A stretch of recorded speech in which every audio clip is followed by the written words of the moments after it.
Assalamualaikum warahmatullahi wabarakatuh. Bismillahirrahmanirrahim. Alhamdulillahi rabbil alamin.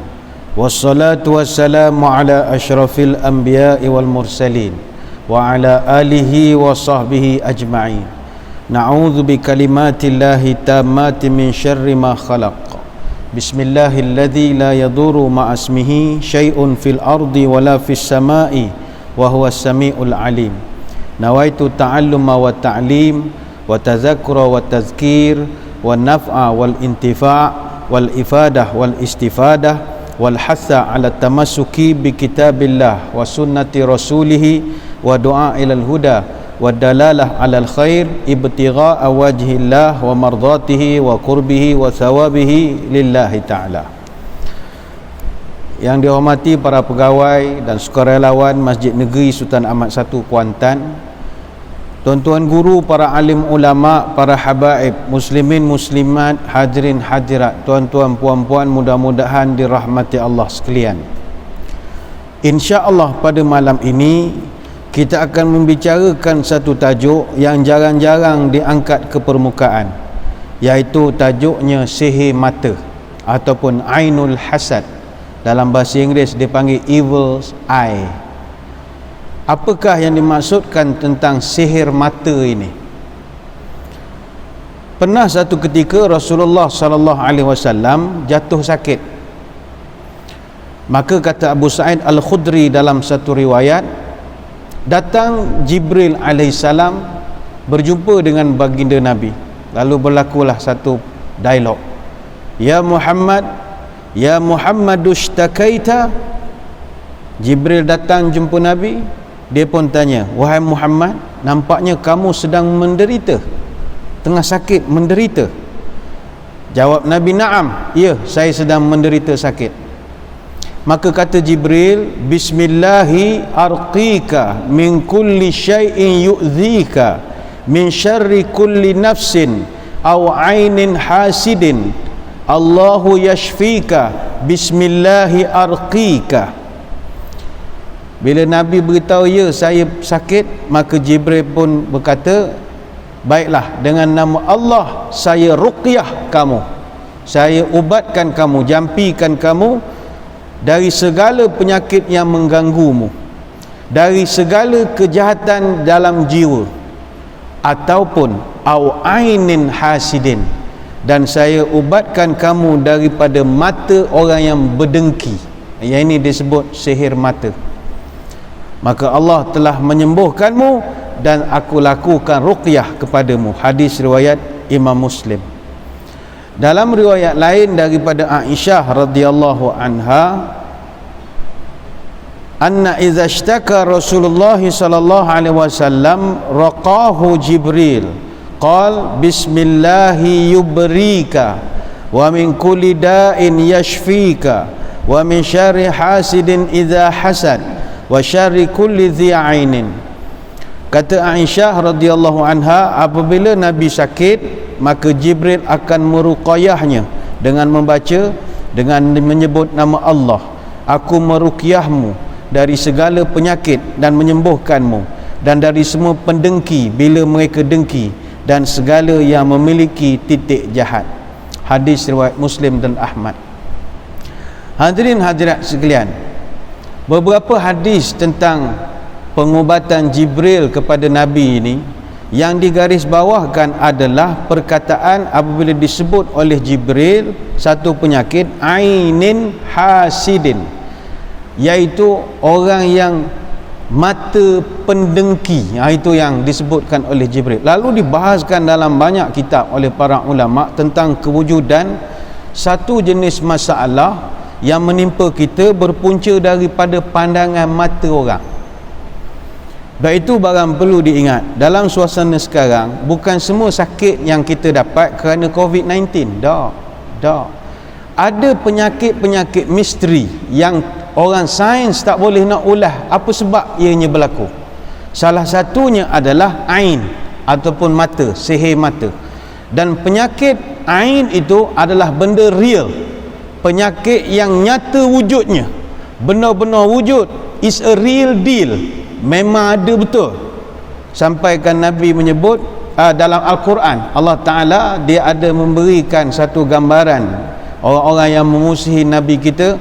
Wa iyyakadul ladzina kafaru la yuzliqunaka bi absarihim lama sami'u dzikra wa yaquluna innahu lamajnun.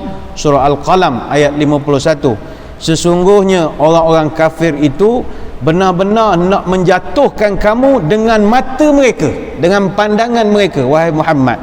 Tatkala mereka mendengar Al-Quran dan mereka mengatakan bahawa kamu itu gila, Allah Ta'ala rekodkan. Rupanya pandangan mata yang orang duk pandang kita ini dapat menyebabkan kita sakit. Bahkan lebih teruk lagi, boleh menyebabkan kita mati, meninggal. Maka penyakit ain ini begitu berbahaya dan amat menakutkan. Jadi pada malam ini kita nak menengok macam mana hakikat penyakit ain ini ataupun sihir mata ini, dan bagaimanakah cara kita nak mencegah dan menghindarinya. Pertama, kita berkenalan dulu, apakah penyakit ain ataupun sihir mata ini. Ain, kata ulama, adalah gangguan yang disebabkan pandangan mata orang. Dia mata ni dia ada sihir dia. Lepas tu Ar-Azmi kan lagu dia tu, dari pandangan mata yang mempunyai kuasa, aku tergoda terpesona. Dari balikkan tuan-tuan nyanyilah dalam kereta seorang-seorang. Kata-kata dia tu ada kebenaran. Mata ini dia ada sihir dia. Sebab itu disebutkan oleh Syekh Abdul Rahman bin Hassan dalam kitab Fathul Majid syarah kitab Tauhid, isabatul a'in ghairahu bi'ainai, seorang yang memandang kepada seseorang yang telah menimbulkan gangguan kepada yang dipandang. Dijelaskan oleh para ulama, ain ini ma'khuzatun min ana ya'inu idza asabahu bi'ainai. Kalimat ain diambil dari perkataan ana ya'inu, maknanya terkena sesuatu disebabkan mata orang. Wa asluha min ijabil a'in bisyai', dan kebiasaannya ain ini bermula daripada kekaguman orang melihat sesuatu. Dia takjub sangat dengan kehebatan kita. Summa tattabi'uhu kaifiyatu nafsihil khabithah. Bila mata dia tengok, contoh kita naik pangkat ataupun pakai kereta baru, dia kagum, kereta baru. Kemudian datang dalam jiwanya nafsihil khabithah, datang respon jiwa yang negatif. Kata ini mana dapat, aku nak juga dapat begitu. Orang yang memandang ini, summa tasta'inu ala tanfidhi sammuha, maka jiwa tersebut disalurkan perasaan jealous itu menerusi mata. Tanfidh sammuha, dia menyalurkan racun binazariha ilal ma'in. Racun itu disampaikan menerusi pandangan mata tersebut. Dan gangguan daripada ain ini boleh merosakkan kita berupa penyakit. Ada tak tuan-tuan, ada masa tertentu tak tahu sakit apa, tapi tak sedap badan, tak tahulah benda tak kena, ngereng tak kena, menerak tak kena, duduk tak kena, nak mati agak aku ni, begitu perasaan. Pergi ke klinik, doktor tanya apa sakit, saya rasa tak gini-gini, ketuk lutut, ketuk siku, cek semua okey. Ini biasa kita dengar. Dia pun heran, aku pun tak tahu apa masalah, tapi rasa tak sedap. Ada benda tak kena, salah makan ke, ada benda ke, macam-macam lah berlega di pemikiran kita. Tak apa, tak ada masalah. Cuma tuan-tuan tambahkan satu lagi, barangkali jadi begitu kerana ain. Ain, orang terlampau banyak memuji. Kita kan dah 2-3 minggu bincang, hidup ni jangan puji sangat ada orang. Puji ni mengundang musibah. Yang paling kerap terkena ain siapa? Anak-anak kecil. Sebab itu orang tua-tua pantang paling utama muji budak. Allah comelnya, demam. Tuan-tuan tak percaya, balik puji cucu, terus balik, Allah lah awak betul, awak aki tengok awak kau hari kau comel, lusa demam. Itu dipanggil ain. Dan ini tak boleh dibuktikan secara saintifik. Puji-pujian begitu.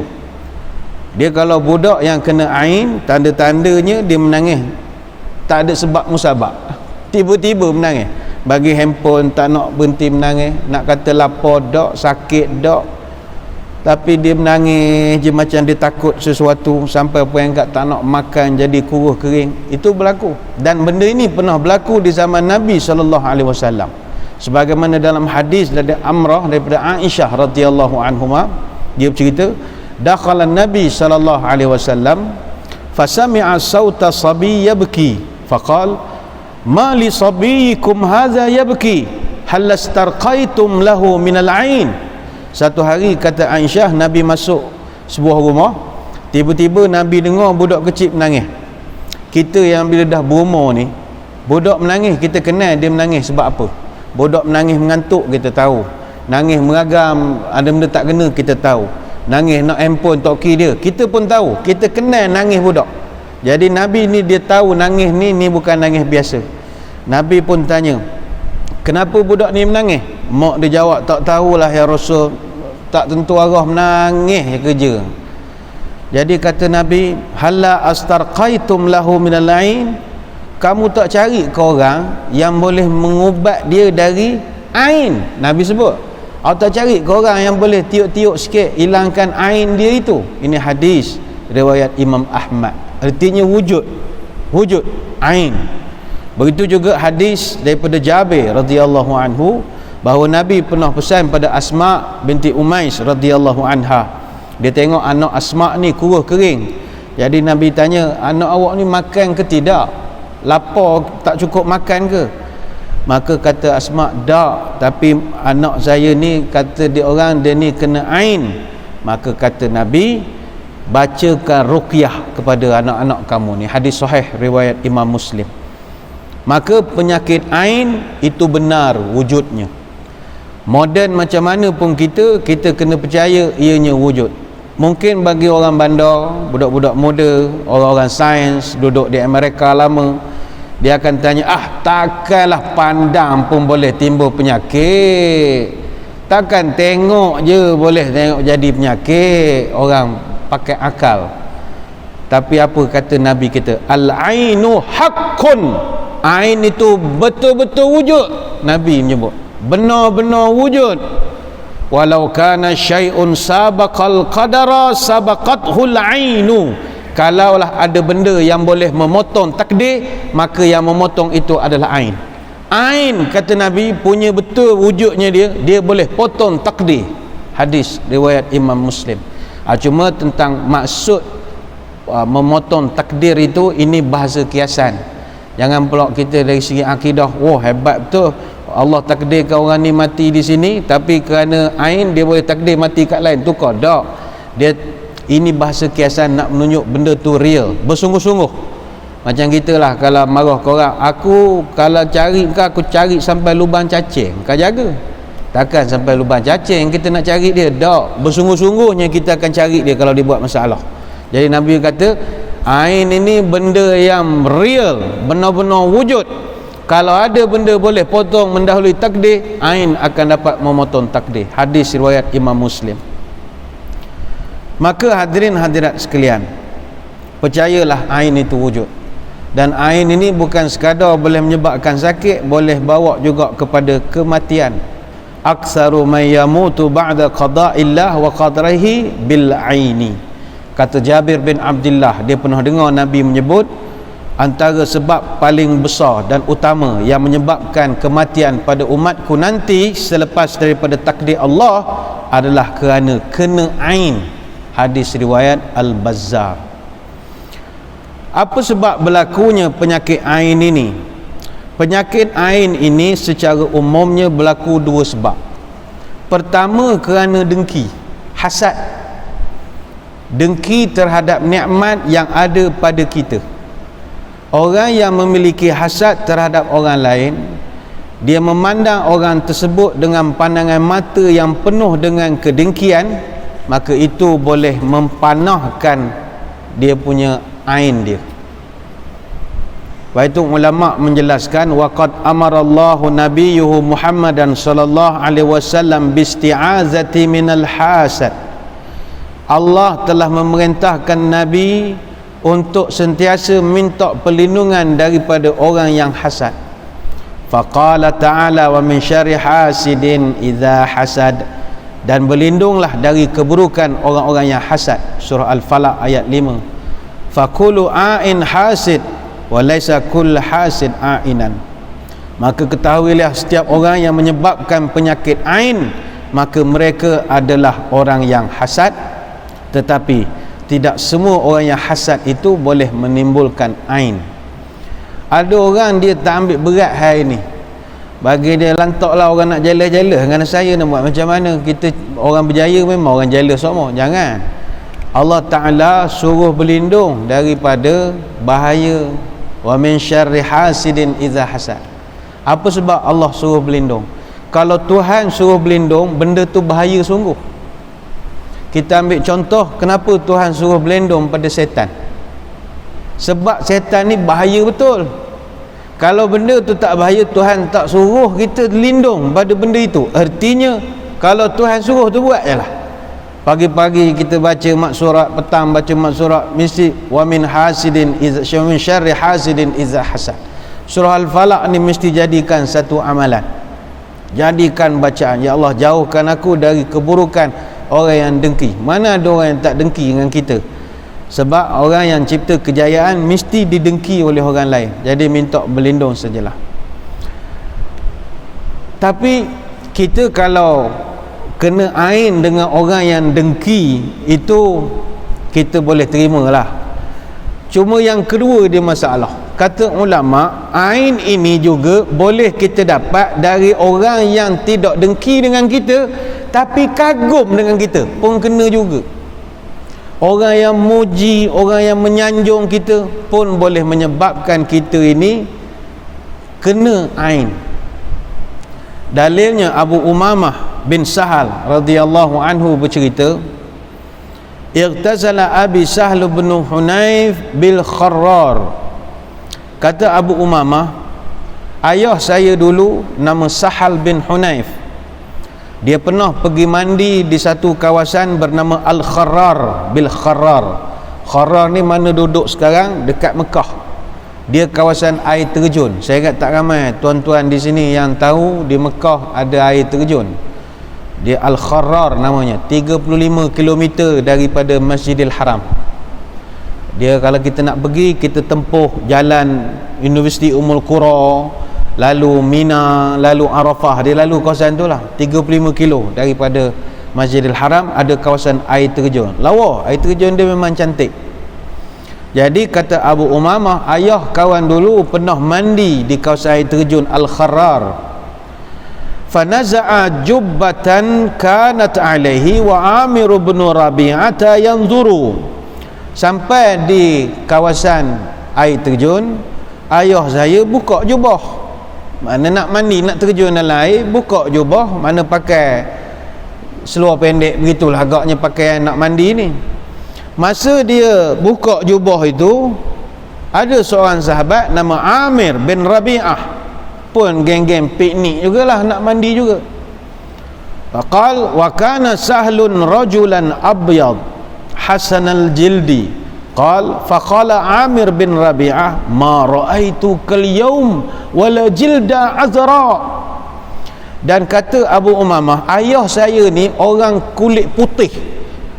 Kulit dia ni putih cantik, flawless. Memang jenis orang tak berjemur agaknya, putih. Ayah saya ni katanya memang putih. Maka dia punya kawan yang nama Amir bin Rabi'ah, ketika ayah saya buka jubah, nampak badan. Kawan dia kata, putih betul kulit awak, katanya. Putih betul ya kulit awak. Ma ra'aitu kal yaum wala jilda azra. Kulit awak ni anak dara kalah. Kawan dia khabar begitu. Dan dia bukan nak muji membodek, nak mandi je. Dia khabar benar-benar. Lawa betul kulit awak ni putih, kalah anak dara. Wala jilda azra, anak dara pun tak seputih ini. Fawu'ika Sahlun makanahu fashtadda wa'kuhu fa'utiya Rasulullah sallallahu alaihi wasallam fa ukhbira an Sahlan wu'ika wa annahu ghairu ra'ihin ma'aka ya Rasulullah. Maka ayah saya yang nama Sahal bin Hunayf itu, kata Abu Umamah, terus terduduk maknanya Amir bin Rabi'ah ini dia punya ain dia kuat. Dia ada orang-orang tuan-tuan ni mulut sang kelembar, dia cakap embuh menjadi. Ada orang ain tak kuat, tenor lah macam mana cerlong kita pun tak berapa kuat sangat, habis kuat balikkan sesema je. Tapi ada orang dia tenor kita itu pandang makrifat, boleh jadi demam. Dalam kisah ini Amir bin Rabi'ah ain dia sedikit kuat, dia puji saja putih kulit orang ni kalah anak dara. Terus saja Sahal ketika itu, Sahal bin Hunayf jatuh sakit, sampai setengah riwayat kata dia pengsan. Jadi dah jadi kelang kabut, asal nak gembira-gembira dah jatuh sakit. Maka ada seorang pergi beritahu kepada Nabi, sebab dia ni semua rombongan nak balik ke Madinah. Jadi jumpa dengan Nabi, ya Rasul, Sahal jatuh sakit begini, tak dapatlah dia balik sekali dengan tuan pada hari ni. Maka Nabi kata, apa halnya? Orang pun ceritalah begini, dia ni puji, dia Amir gini. Fa'atahu Rasulullah sallallahu alaihi wasallam fa akhbarahu Sahl billadhi kana min sya'ni Amir bin Rabi'ah. Maka Nabi pun rasa tak sedap. Nabi pergi sendiri ke lokasi, pergi jenguk, dan selepas itu Sahal dah sedar, dia pun cerita apa yang berlaku. Saya pun tak tahu oleh Rasulullah, saya tadi tengah buka baju, tiba si Amir ni mengatakan saya kulit putih macam anak dara, terus saya gelap mata pengsan. Apakah respon Nabi? Alama yaqtulu ahadukum akhahu. Kamu ni nak bunuh member ke? Awak nak bunuh dia ke? Apasal awak buat begini kepada saudara mara awak? Kata Nabi, jangan. Allah barakta. Kenapa tak doakan dia keberkatan? Awak puji dia ngapa? Doakan keberkatan. Innal aina haqqun tawadda lahu. Ingat, kata Nabi, penyakit ain itu benar-benar wujud. Maka kata Nabi, pergi ambil air semayang. Nabi arahkan Amir bin Rabi'ah pergi ambil air semayang. Fatawadda'a lahu Amir bin Rabi'ah faraha Sahal ma'a Rasulillah laisa bihi ba'sun. Maka Amir bin Rabi'ah pergi ambil air semayang, kemudian disiramkan bekas wuduknya. Dia ambil air wuduk, dia tadah pula bekas wuduk dia, kemudian dia ambil air itu sapu pula pada Sahal. Maka Sahal bin Hunayf sembuhlah daripada penyakitnya dan berangkatlah mereka balik ke Madinah. Ini hadis direkodkan oleh Imam Malik dalam kitab Al-Muwatta. Apa pelajaran kisah ini? Hadis ini, Amir bin Rabi'ah dia memandang kawannya Sahal bin Hunayf bukan dengan kedengkian, tapi dengan kekaguman, sehingga menyebabkan kawan dia kena ain. Al-Hafiz Ibn Hajar ketika mengulas hadis ini mengatakan, wa annal aina takunu ma'al ijabi walau bighairi hasadin walau minar rajulil muhibbi wa minar rajulis salihi. Ain boleh berlaku disebabkan rasa takjub, kagum, walaupun tidak ada sifat dengki dalam hati, sama ada daripada orang yang mencintai ataupun daripada orang yang soleh atau sesiapa sahaja. Begitu juga kata Ibnul Qayyim dalam kitab At-Tibbun Nawawi, wa idza kana al-a'in yakhsha darara 'ainahu wa asabatuha lil ma'in. Orang yang memandang dengan pandangan kagum, dia khawatiri boleh menyebabkan ain pada benda yang dia tengok. Falyadfa syarruha biqaulih Allahumma barik alaih. Maka cegahlah keburukan itu dengan mengucapkan Allahumma barik alaih. Ya Allah, berilah berkat kepada orang ini. Dia begini tuan-tuan, jangan salah faham. Dah ustaz tak boleh muji ke? Dah kawan kita memang dia smart, memang dia orang smart, kulit putih, misal lawa, hidung mancung, takkan tak boleh puji? Boleh puji, tapi doakan keberkatan pada dia. Nabi pesan, qala Rasulullah sallallahu alaihi wasallam, idza ra'a ahadukum min akhihi aw min nafsihi aw min malihi ma yu'jibuhu falyubarrikhu fa innal aina haqqun. Kalau kamu melihat pada kawan kamu sesuatu yang menakjubkan dari segi diri dia, harta dia atau apa kelebihan dia, maka Nabi suruh falyubarrikhu, doakan keberkatan pada kawan kita itu. Dalam istilah agama dia panggil tabrik. kita mesti doakan dia. Dia tabrik ini dia beza. Tabrik, tabsyir, tarfiah dia beza-beza. Kalau tabrik mendoakan orang tu dapat berkat. Kalau tabsyir berikan khabar gembira. Kalau tarfiah ucapan selamat ulang tahun, selamat bernikah, dia ada beza-beza. Tapi kalau orang tu ada nak kita puji, kita kena tabrik. Macam mana tabrik? Barakallahu laka ataupun barakallahu fika. Kita mesti doa moga awak diberkati. Doakan berkat. Bahasa mudahnya doakan berkat. Kita orang Melayu ni dia tak berapa ada budaya mengucap berkat pada orang. Tak ada.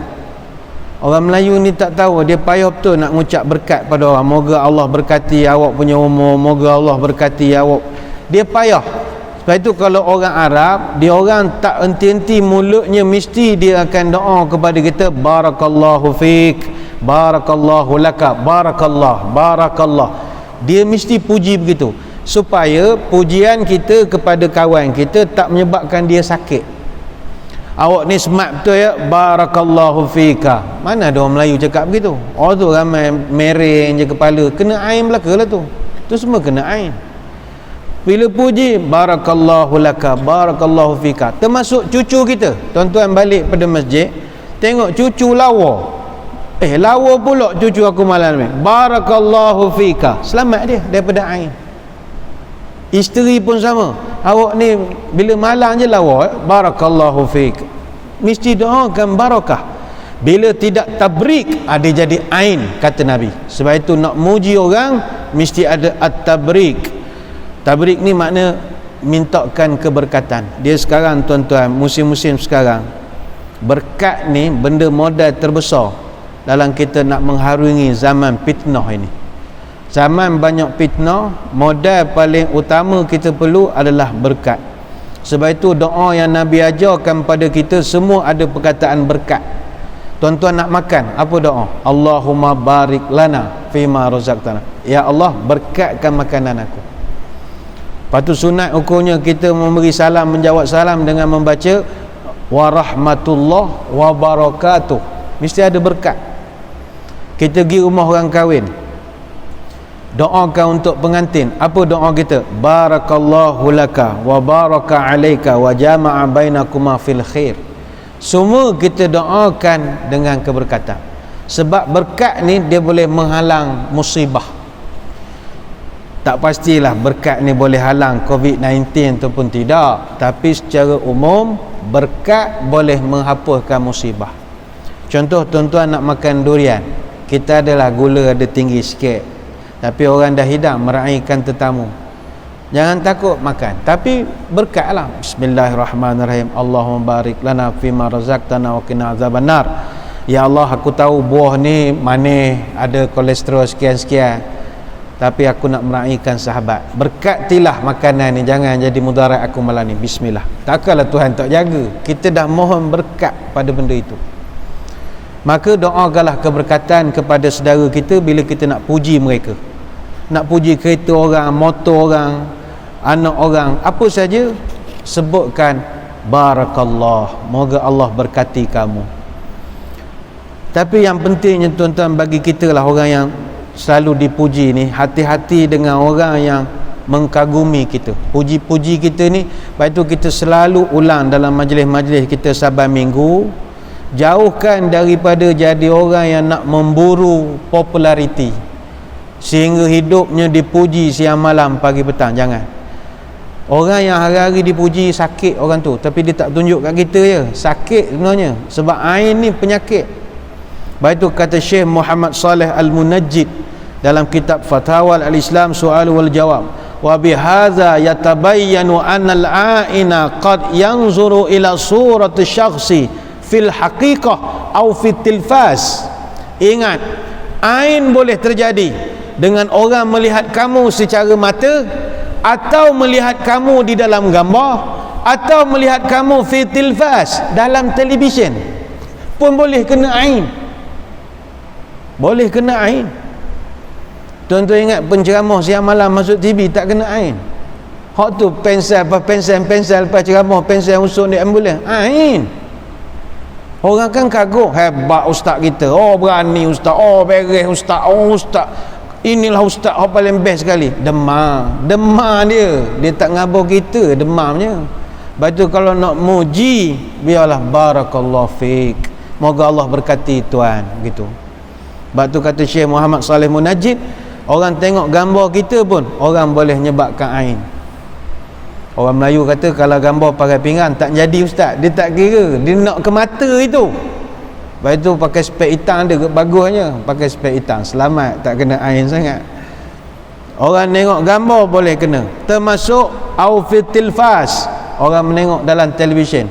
Macam kita ni kalau tak televisyen, orang menengok komputer, Facebook. Ni ramai sekarang ni musim orang suka berkongsi, ambil gambar dengan keluarga pergi pantai sepat, masuk dalam Facebook, hari ni berkelah bersama keluarga, inilah keluargaku, surgaku. Orang pun tengok, bagus dia ni, rapat-rapat anak dia mesra semua, dia dengan anak isteri bergaul. Ain pada kita, demam anak kita esok. Kita pun sehari dua rasa lain macam COVID-19 ke aku ni, orang lain ni asal demamnya COVID-19 selalu, pada ain. Baik tu jangan kongsi sangat.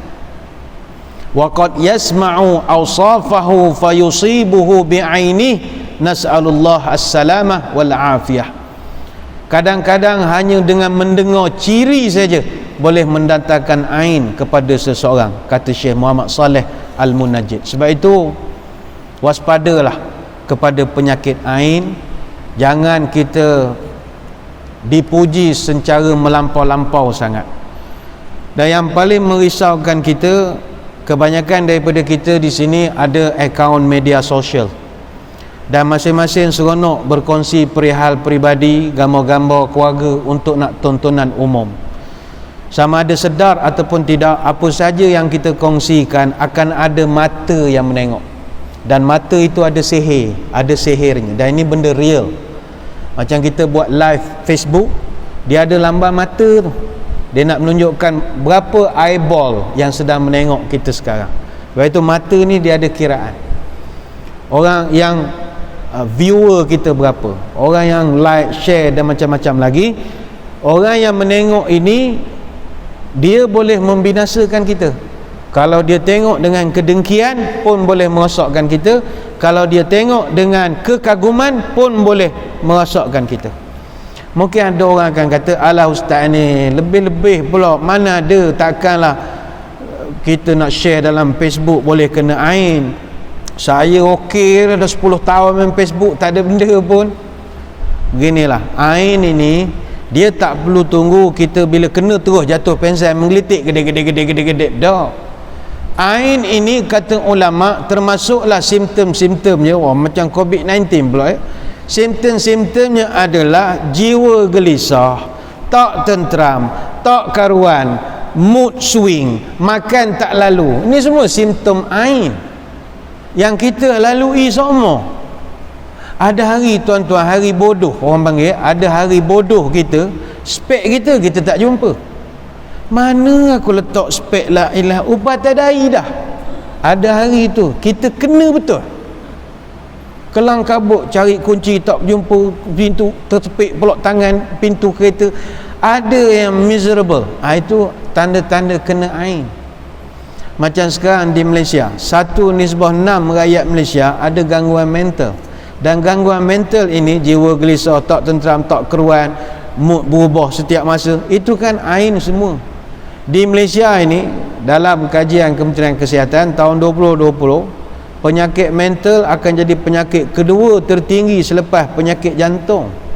Penyakit mental illness yang paling banyak MDD, Major Depressive Disorder, kemurungan besar.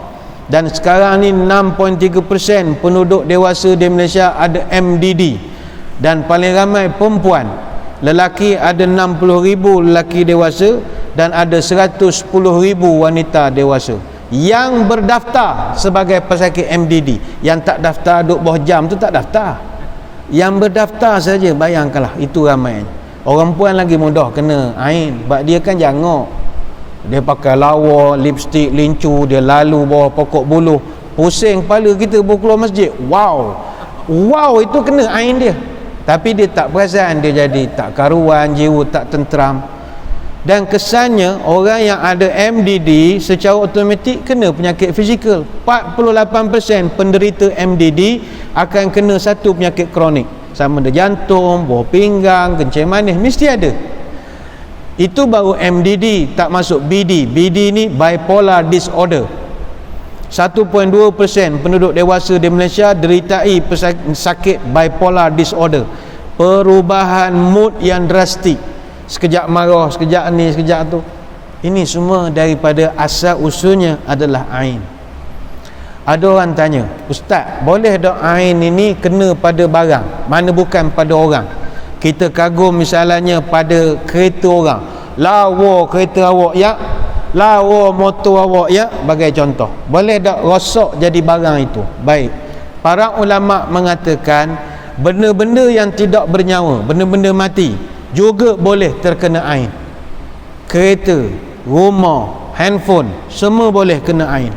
Dan benda-benda yang tidak bernyawa ini, tanda dia kena ain adalah rosak ataupun hancur secara tiba-tiba.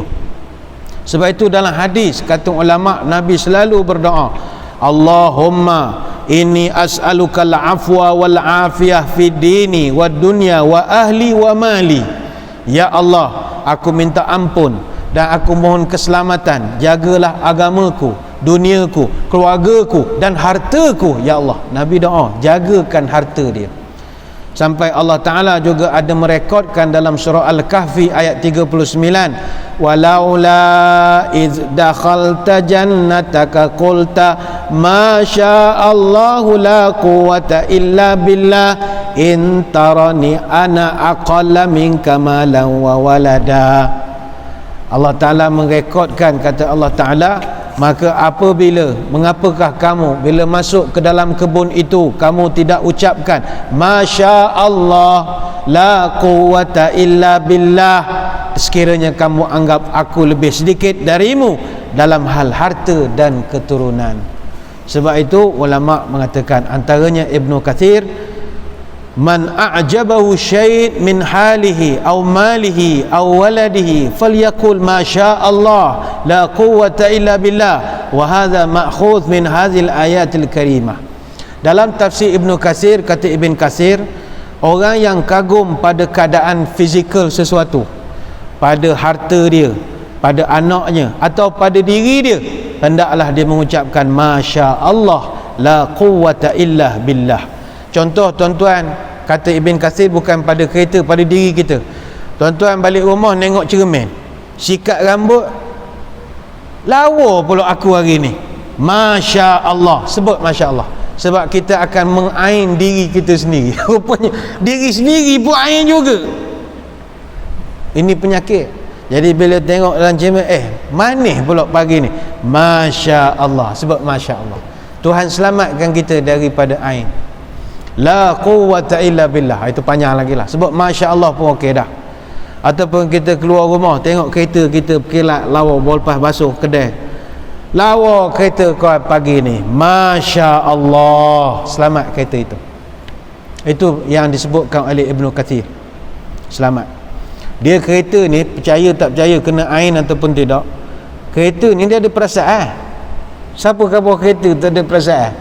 Tuan-tuan naik kereta, sekarang balik, cuba cakap nak jual.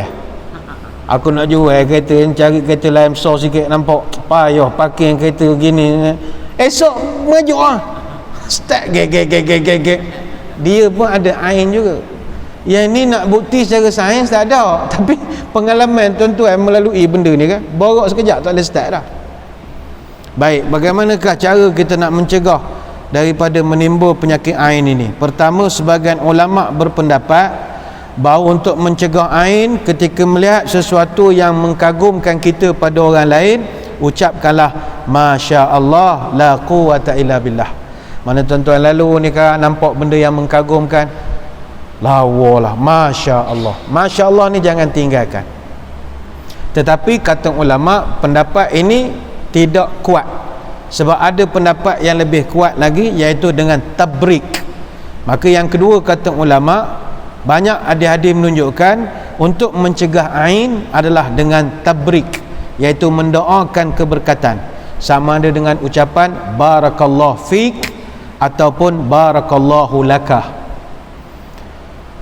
Dalam satu hadis Nabi bersabda, "Idza ra'a ahadukum min akhihi aw min nafsihi aw min malihi ma yu'jibuhu falyubarik fa innal 'ain haqq." Jika salah seorang daripada kamu melihat pada diri kawannya suatu benda yang mengkagumkan, doakanlah keberkatan kepada dia, kerana ain itu adalah benda yang benar wujud. Hadis dalam Sahih An-Nasa'i.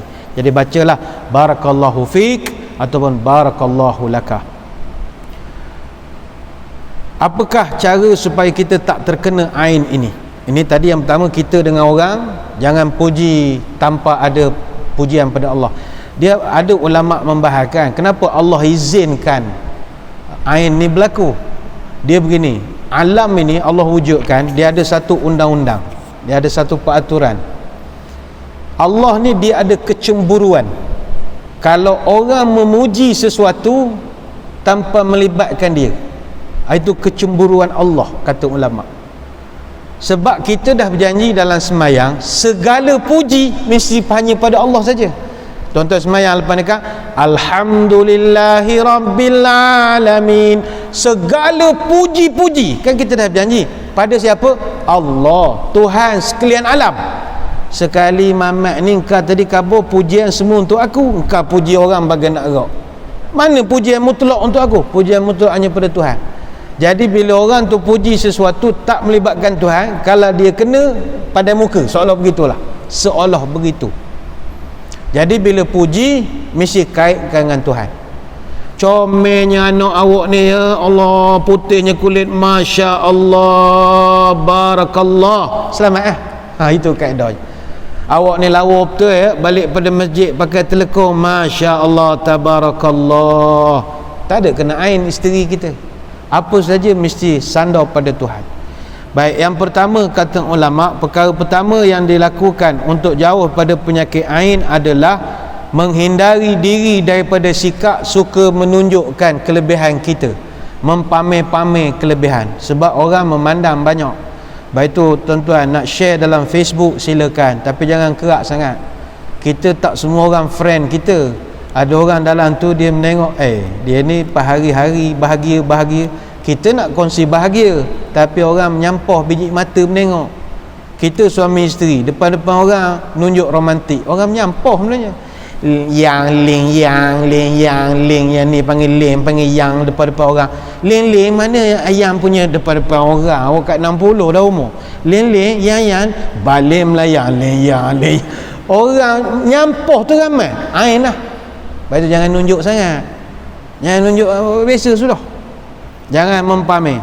Dan tunjukkanlah sikap tawaduk. Nabi berpesan, wa innallaha auha ilayya an tawadu'u hatta la yafkhar ahadun ala ahadin wa la yabghi ahadun ala ahadin.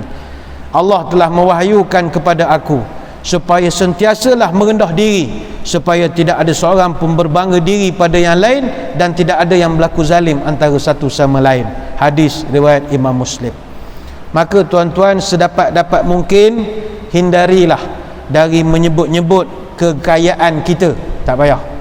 Kejayaan kita, tak payah. Berkongsi sangat kebahagiaan keluarga kita, tak payah sangat. Atau mempamerkan gambar-gambar kita, gambar isteri kita atau suami kita, gambar anak cucu kita, bukan tak boleh, jangan kerap sangat. Yang mana semua itu boleh menimbulkan, pertama, dengki dari orang yang melihat. Contoh, kita cucu ada, tunjuk. Orang yang tak ada cucu apa perasaan? Ada cucu, aku ni bila, pandangan dia boleh merosakkan kita dan cucu kita. Yang kedua, dapat menyebabkan orang kagum. Itu pula masalahnya.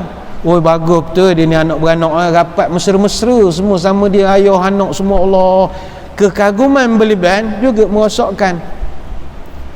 Sebab itu di antara zikir pencegah ain yang boleh kita bacakan kepada anak-anak kita supaya tak kena ain adalah sebagaimana dalam hadis Ibnu Abbas, yang mana Nabi pernah mendoakan cucunya Hasan dan Husain, u'izukuma bi kalimatillahi tammah min kulli syaitanin wahamah wa min kulli ainin lamah. Aku minta perlindungan untuk kamu dengan kalimat Allah yang sempurna dari gangguan syaitan dan juga racunnya, wa min kulli ainin lamah, dan dari gangguan mata yang jahat. Kemudian Nabi pun bersabda kepada cucu-cucunya, dulu Nabi Ibrahim bacakan ayat yang sama kepada Ismail dan juga Ishak, dua orang anaknya. Ini hadis riwayat Abu Daud dan Ibnu Hibban. Jadi selalu-selalu bacakan kepada anak cucu kita doa-doa, u'izuka bi kalimatillahi tammah min kulli syaitanin wahamah wa min kulli ainin lamah. Minta jauh pada ain. Dia kalau orang Arab, dia tak larat nak baca, dia tampal tu doa pada kereta dia, senang. Lepas tu tuan-tuan pergi ke Mekah, Arab kan kereta tampal, macam kita kereta tampal, toh benda-benda tampal, universiti Melaya, universiti kebangsaan, macam-macam universiti tampal, anak nampak kita dah macam-macam benda tampal. Arab dia tampal doa supaya orang bila duduk belakang kereta kita baca tu kita tak kena ain. Biasa kalau tuan-tuan naik van tanah Arab kan dia tulis Masya Allah, dia tulis. Yang paling banyak dia tulis haza min fadli rabbi, ini rezeki daripada Tuhanku. Depan rumah dia buat, depan kedai dia tulis besar-besar, pada kereta ada stiker Masya Allah. Jadi kita boleh buatlah budaya ini. Di depan rumah kita, tombol pintu, pada pintu gantung khat Masya Allah. Dia kalau ada setengah tempat macam di Turki, dia gantung nazar. Nazar ni kalau tuan-tuan pernah berjalan di Istanbul, dia jual di bazar tu gambar mata sebiji warna biru, itu dia panggil nazar. Dia gantung betul dalam kereta dia. Jadi kata, saya pernah tanya, ni kenapa awak gantung gambar mata? Dia gambar mata ni untuk lawan ain. Orang pandang kita, mata kita lawan balik, dia mata lawan mata, macam Superman lah, keluar mata zek. Ni kepercayaan ribuan tahun dah dia orang percaya benda ni. Jadi kadang orang Malaysia pergi ke sana beli jugalah nazar ini, gantung dalam kereta, dia gambar biji mata warna biru. Tapi sebenarnya bila saya tengok, benda ni bukan di Turki saja, rupanya kepercayaan bahawa ain ini perlu kita lawan dengan ain juga ada kalau kita pergi ke Bosnia, Albania, Bulgaria, Greece, Cyprus, Afghanistan, Syria, Lebanon, Mesir pun ada juga, Armenia, Iran, Pakistan, India, banyak tempat dia percaya kepada nazar itu, gambar mata. Lepas tu kadang ada setengah rumah India pun, depan rumah dia ada gambar mata sebiji. Tuan-tuan Aceh tanya, kenapa ada mata itu? Sebab dia nak lawan pandangan kagum orang ataupun hasad. Kalau orang Arab kadang dia gantung hamsa hand, tangan yang 5, ada gambar tapak tangan saja, tengah ada mata sebiji, dia tampal pada kereta, van, bah pun ada juga. Kalau kita perhati, Arab banyak. Orang Melayu agak ada tak amalan dia untuk mengelakkan ain? Ada. Dia bela ikan puyuh. Saya pun baru tahu. Dulu masa duduk bahagian penyelidikan di Jaib, kita kajilah kenapa orang Melayu bela ikan puyuh. Pergi rumah Melayu bela, letak ikan puyuh depan rumah.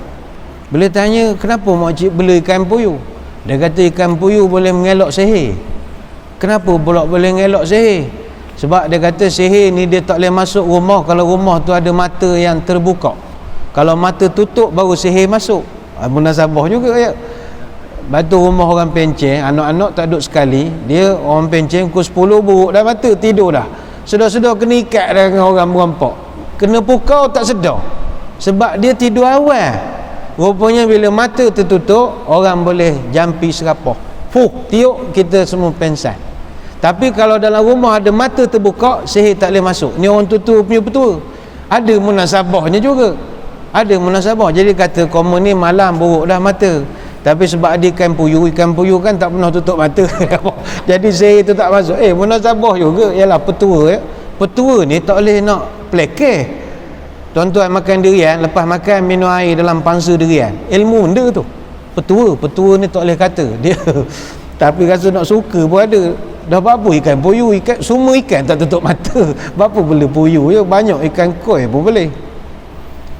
Jadi tuan-tuan yang di rumah ada anak bujang yang pukul 12 tak tidur, 2 pagi tak tidur, 3 pagi tak tidur, sibuk menengok bola, main game, balikkan terima kasih ke dia. Terima kasihlah awak tak tidur sampai ke pagi. Gara-gara awak zahir tak masuk sebenarnya. Kan ni petua untuk tua. Jadi itu cara pertama lah, nak mengelakkan ain ini, banyakkan doa dan juga banyakkan zikir. Yang kedua, kata ulama, amalkan makan kurma ajwa. Wah, amalkan makan kurma ajwa. Kata Sa'ad bin Abi Waqqas, man tasabbaha bisab'in tamaratin ajwatan lam yadurrahu dzalikal yaum summun wala sihrun. Siapa yang makan 7 biji kurma ajwa waktu pagi, dia tidak akan dapat mudarat daripada racun ataupun sihir pada hari tersebut. Hadis riwayat Bukhari dan Muslim. Kata Abu Hurairah, al-ajwatu minal jannah wa hiya shifaa'un minas summi. Kurma ajwa itu adalah daripada syurga dan dia adalah penawar kepada racun. Hadis riwayat Imam Ahmad. Jadi simpanlah stok kurma ajwa di rumah. 7 biji makan tiap-tiap hari, jauh daripada sihir dan racun. Cuma kalau Nabi sebut 7 je lah, jangan lebih. Ajwa ni tak boleh makan banyak sangat, berbahaya. Ajwa ni bahaya sikit. Ajwa ni kalau makan terlampau banyak boleh luruh rambut ni. Jangan main. Boleh gugur rambut. Apa sebab? Ajwa ni 100 gram RM10. Botak kepala kita kalau hari nak makan dia mahal berat hari. Baik, ni yang ujung-ujung lah ya, ambil masa sikit. Kalau tuan-tuan rasa kena ain, apa tuan-tuan kena buat? Mana pergi klinik, doktor kata tak sakit, tapi kita diri kita kenal badan kita, benda tak kena aku ni, nak kata salah ubat dok nenek, itu ain. Jadi kalau kena macam mana nak buat? Ini Nabi ajar. Pertama, mandilah daripada air bekas orang yang menyebabkan kita kena ain. Macam dalam hadis yang kita sebut di awal tadi, sahabat ni dia jatuh sakit kerana dia puji kulit dia putih. Nabi suruh dia ambil air semaya, ambil bekasnya, basuhkan pada tu. Mana kalau kita kena cucu kita, balik ni kan cucu merawang wah. Oh, ngapa menangis? Tak tahulah, tadi ada orang datang ngapa gini, nengok ke dia ni. Adalah benda tak kena ni. Jadi telefon balik tetamu tu suruh datang semula. Awak main datang ke rumah aku, ngapa pula? Masa aku pergi masjid tadi awak buat benda datang ke rumah. Datang menengok cucu lah.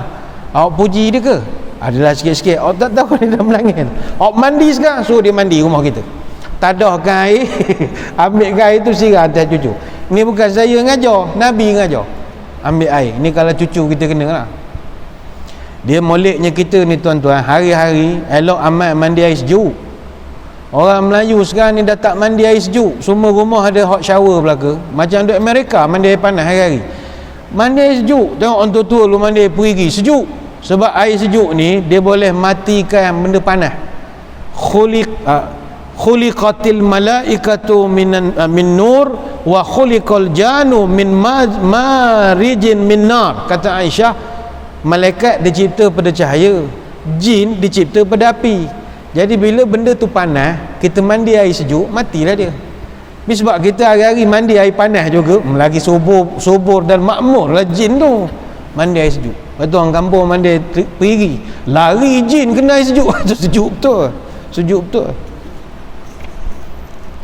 Dan seterusnya kita membaca ruqyah. Banyak nak terangkan, tapi masa kita tak begitu mengizinkan. Yang penting tuan-tuan muslimin muslimat sekalian, hati-hatilah kita daripada penyakit ain ini, kerana ia adalah penyakit yang real, yang benar, dan benda ni tak dapat kita buktikan secara saintifik, tapi bendanya adalah benda yang wujud. Kita berdoa kepada Allah, Allah jauhkan kita daripada benda-benda yang boleh merosakkan kita. Sekadar itu kita tutup pertemuan kita dengan sedikit doa, moga majlis diberkati ilahi. A'udzubillahi minasyaitonirrajim. Bismillahirrahmanirrahim. Allahumma salli wa sallim ala sayyidina Muhammadin salatan tukhrijuna biha min zulumatil wahmi. Allahumma tawil umurana wa sahih ajsadana wa nawwir qulubana wa thabbit imanana wa ahsin a'malana wa wasi' arzaqana wa ilal khairi qaribna wa anil syarri ab'idna waqdi hawaijana fid dini wad dunya wal akhirah innaka ala kulli syai'in qadir. Ya Allah, panjangkan umur kami, sihatkanlah tubuh badan kami, terangkanlah hati kami, tetapkanlah iman kami, elokkanlah amalan kami, luaskanlah rezeki kami, Dekatkanlah kami dengan kebaikan, jauhkanlah kami dari kejahatan. Kabulkanlah segala doa kami sama ada dalam urusan agama, dunia atau akhirat. Subhanakallahumma wa bihamdika nashhadu an la ilaha illa anta nastaghfiruka wa natubu ilaik. Wa sallallahu ala sayyidina Muhammadin wa ala alihi wa sahbihi barakasallam. Walhamdulillahi rabbil alamin. Wabillahi taufiq wal hidayah. Wassalamualaikum warahmatullahi wabarakatuh. Wallahu a'lam.